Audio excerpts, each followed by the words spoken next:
half of you guys watching this are from divorced families, and you're probably watching, if you're into my stuff, you're probably watching this because your dad didn't have the right message for you. Your dad wasn't there for you. My dad wasn't there for me. I had to learn this stuff by myself, and now I'm able to give it to you. If your dad was Richard Branson, you wouldn't be watching my stuff right now because you'd have that role model probably. Divorce destroys boys, okay? Every one of my friends whose parents got divorced when we were growing up went into depression. Most of those guys never recovered their full happiness or stayed in depression or killed themselves. My childhood friend killed himself. And his depression started with his divorce. That case, it was his dad who left the family. He moved everyone from France to Canada, and then he left the family as soon as they got here. I mean, brutal. Now again, if you're a man, that's preventable by not leaving your family, but I mean, just the effect that it had on him, my childhood friend, he ended up killing himself. And I'm telling you, his depression started right there. It started there. You got millions of people on psychiatric meds. You got a quarter of all women on psych meds in North America. And guaranteed a lot of them grew up as a child with divorce. I bet that's half the reason. Okay, I grew up fatherless. My parents weren't married, but my dad was never around. I think it was actually easier on me because he was never there. It never traumatized me. It was just, I didn't know any better. It fucked my friends up though when their parents got divorced. It fucked them up.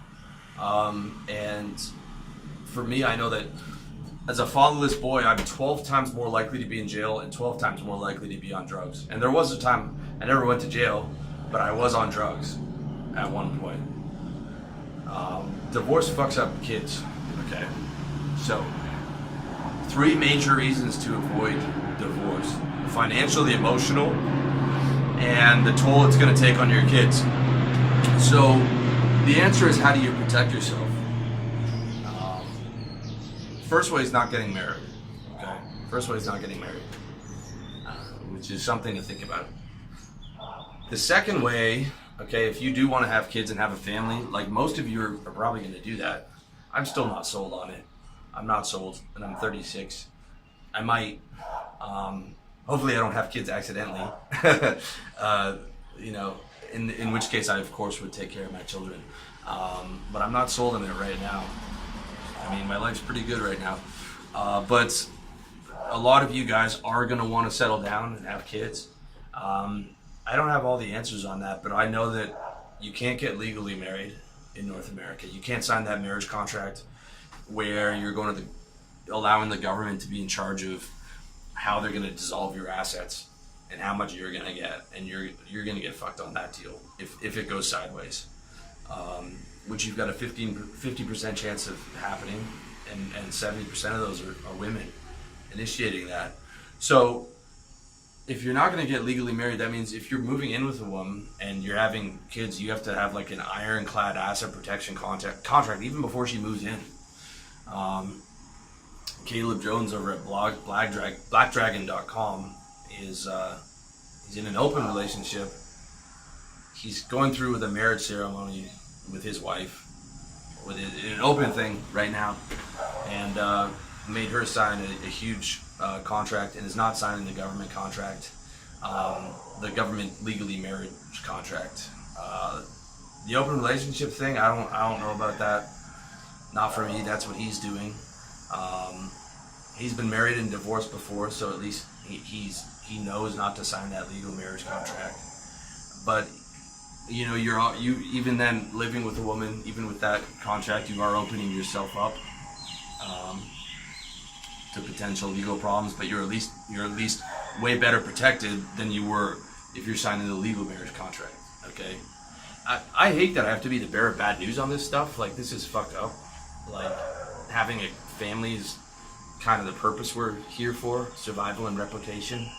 Not getting a bunch of people pregnant or having kids by a bunch of, like, that's tried and tested and true, that's not the best way for kids to grow up, but that's what we have, okay?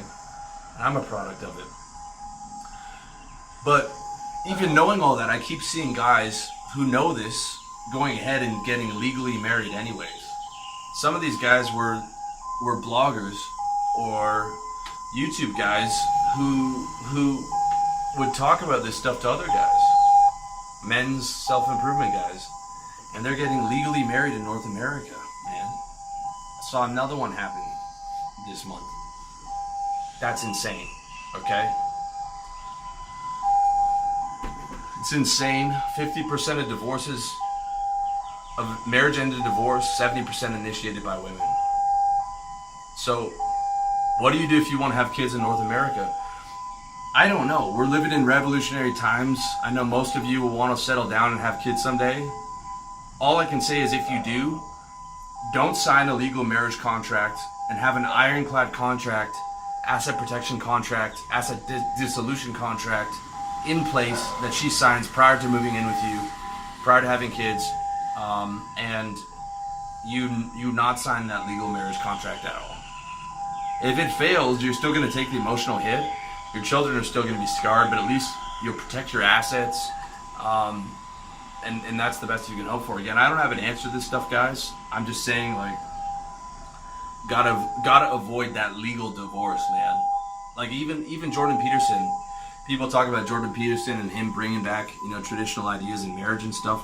In the same video he's talking about marriage, he's talking about people being devastated for divorce. And he's saying marriage is great when it works. He said, but you can't afford to get divorced. He said, you can't afford to. It'll rip you apart.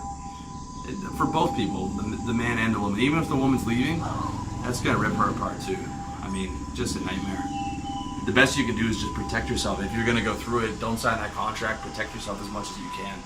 I don't have the answer on having kids or any of that right now, but I'd be interested to hear what some of you guys think, especially if you are married or have been married, are divorced. If any of you guys have divorce stories for the young boys watching this, please put those in the comment section.